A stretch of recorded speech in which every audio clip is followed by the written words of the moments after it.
이삭이 야곱을 축복하는 내용을 살펴보면 전능하신 하나님이 내게 복을 주시어 내가 생육하고 번성하게 하여 내가 여러 족속을 이루게 하시고 아브라함에게 허락하신 복을 내게 주시되 너와 함께 내 자손에게도 주사 하나님이 아브라함에게 주신 땅 곧 내가 거류하는 땅을 내가 차지하게 하시기를 원하노라. 축복을 하면서 이 축복을 주시는 분이 바로 하나님이심을 정확하게 나타내고 있어요. 하나님이 너에게 복을 줄 것이고 땅으로 돌아오게 할 것이고 많은 자손을 줄 것이고 생육과 번성케 할 것이다, 이렇게 말씀하고 있어요. 그런데 이러한 축복을 얘기할 때 하나님을 어떤 하나님이라고 소개를 하고 있습니까? 전능하신 하나님이죠. 이 전능하신 하나님이라는 표현은 창세기 17장에서 하나님이 아브라함에게 가장 처음으로 나타내신 하나님의 성호예요. 엘샤다이라고 하거든요. 전능하신 하나님.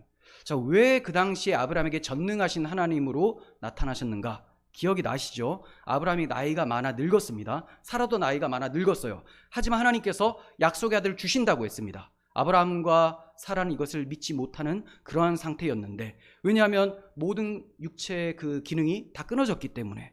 하지만 죽은 자를 살리시고 없는 것에서 있는 것으로 만드시는 그 하나님께서 나타나셔서 아들을 주시겠다, 이렇게 말씀하시는 거죠. 그러니까 전능하신 하나님이에요. 자, 이러한 전능하신 하나님의 이름으로 축복을 해주고 있습니다. 야곱을. 자, 왜 야곱을 이런 식으로 축복을 하냐면 야곱이 장자의 복을 받은 것 자체가 기적입니다. 아버지가 차자에게 복을 주기 싫어했었고 또 자기가 원한다고 해서 받을 수 있는 것도 아니었는데 그가 장자의 복을 받게 되었고 앞으로 이제 그의 여정 속에서 많은 어려움이 있을 거지만 이 전능하신 하나님과 함께 한다면 너의 삶에 이 언약의 복이 흘러가게 될 것이다라는 것을 확신하며 축복을 해주고 있는 거예요. 그러므로 야곱의 삶에서 자주 고백하는 그 표현이 뭐냐면 전능하신 하나님이에요. 전능하신 하나님. 다른 어떠한 누구보다도 전능하신 하나님을 가장 많이 부르고 있는 사람이 야곱입니다.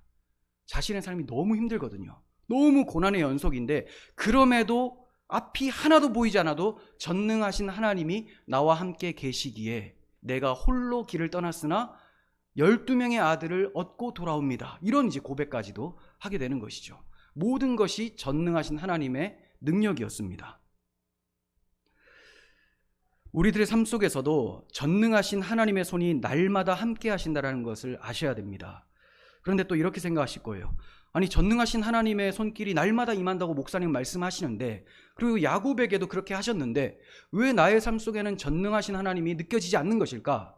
왜 하나님은 나의 이 형편을 바꾸어내는 것조차도 못하시는 것인가? 잘 생각해 보십시오. 하나님이 못하시는 겁니까? 안 하시는 겁니까? 안 하시는 것이죠. 왜 안 하시는 겁니까? 우리를 골탕 먹이시려고? 그게 아니에요. 하나님은 우리를 하나님의 아들의 피로 사셨습니다. 어느 정도 좋아하시냐면 자기 아들을 죽여서라도 우리를 자녀 삼으실 정도로 사랑하신다는 거예요. 자, 이러한 하나님이 그 아들과 함께 우리에게 좋은 것을 주지 않겠습니까? 사도 바울이 그렇게 말을 했죠.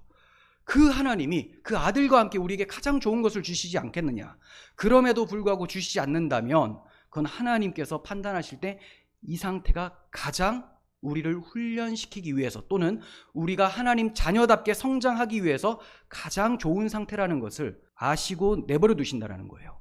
그러다가 무엇이 필요하면 주시는 것이고 필요 없으면 있는 것도 가져가시는 분이에요. 그러니까 이렇게 나의 삶에 무엇이 있고 없고에 따라서 하나님의 전능하신가 무능 이런 것이 결정되어지는 것이 아니라는 겁니다. 자, 그러면 야곱에게 나타난 그 전능의 하나님은 어떤 하나님이길래 목사님은 지금 우리들의 삶에도 전능한 하나님이 함께 하신다고 말씀하시는 것일까? 전능이라는 것은 세상의 힘과 대적자 마귀가 끊임없이 유혹하고 하나님의 언약의 복을 없애려고 하는데도 하나님은 그 언약의 복을 자기 택하신 백성에게 이어가신다라는 그 전능이에요.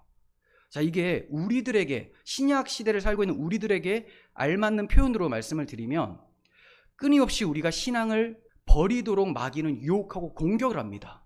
외부적 박해, 내부적 내 마음 안에서의 어떤 미혹들, 교회 안에서의 분쟁들, 여러 가지로 불평, 원망을 짓게 만들어요.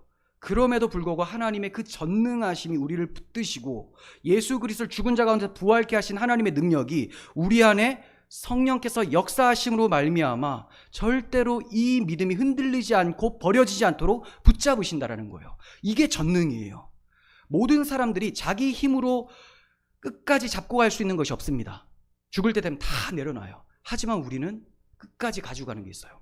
예수님의 생명이죠. 영생은 끝까지 가져간다는 거예요. 그럼 이 영생을 끝까지 가져간 결과가 어디냐? 하나님 나라라는 겁니다. 새하늘과 새 땅. 그래서 하나님의 전능은 우리에게 심겨주신 예수 그리스도의 피, 그리스도의 생명, 하나님께서 우리에게 보장해 주신 하나님 나라를 흔들리지 않고 받도록 해주시는 그 전능함이에요. 이 전능하신 하나님이 자기 백성과 함께 하신다. 그러므로 야곱에게 나타나신 전능의 하나님을 두려워할 필요가 없습니다. 우리 하나님께서는 우리에게 이 예수 그리스도의 생명을 주시는 이 전능의 하나님을 보여주시기 위해서 야곱에게 나타나셔서 말씀해 주신 것뿐이에요. 그러니까 진짜 복은 우리들이라는 거죠. 우리들.